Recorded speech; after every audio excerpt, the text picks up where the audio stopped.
Tea Party Patriots President Beth Martin on maintaining that passion going into this. So a two-part question here. Jenny, I'll begin with the obvious one. Tea Parties came to Congress with a lot of passion, a lot of vigor, and then it gets worn down very quickly. The establishment part of those on the left and right wear down the revolutionaries. How do you stop that? How do the Trump folks resist that? Well, thanks for having me, Neil. And I think that the way that you stop it is you just keep focusing on the goals that you have. In the Tea Party movement, we have known all along that we were up against 100 years of progressivism and that we weren't going to see change overnight or in 1 year or 2 years, and it was going to take time. We saw last Tuesday that we're beginning to have some really big successes, and now we have to just keep forging ahead, and you have to keep your eyes on the end goal. For us in the Tea Party movement, it is personal freedom, economic freedom, and a debt-free future. Yeah, but something about Washington is it seems to suck the life out of people, and they all become androids. Not you. I'm just saying that the most passionate Mr. and Mrs. Smiths who arrive in Washington lose it. Why? Well, maybe it doesn't suck the life out of me because I don't live in Washington, and I spend a lot of time around the rest of the country. It does.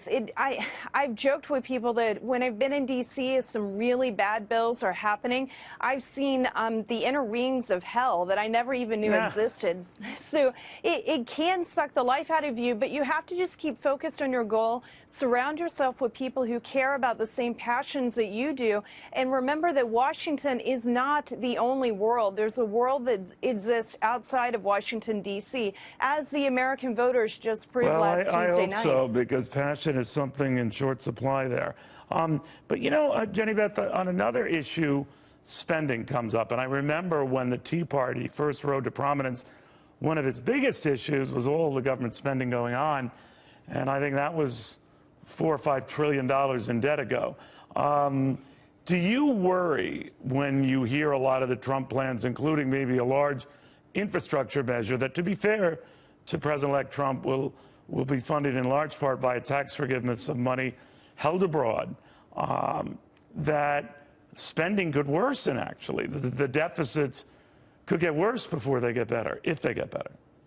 Well, I think that if we see a continuation of business as usual and the kind of bills that have been passed over the last 7.5 years continue to pass, then things are going to continue in the course that they're going.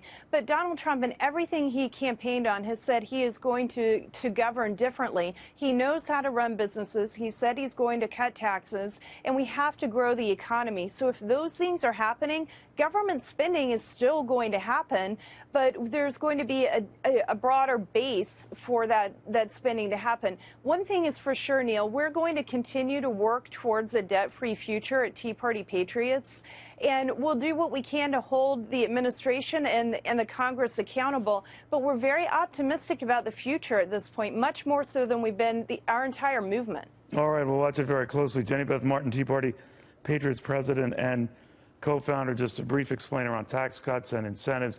Whatever you do to goose the economy, tax cuts, at least initially, it takes revenue out of Washington.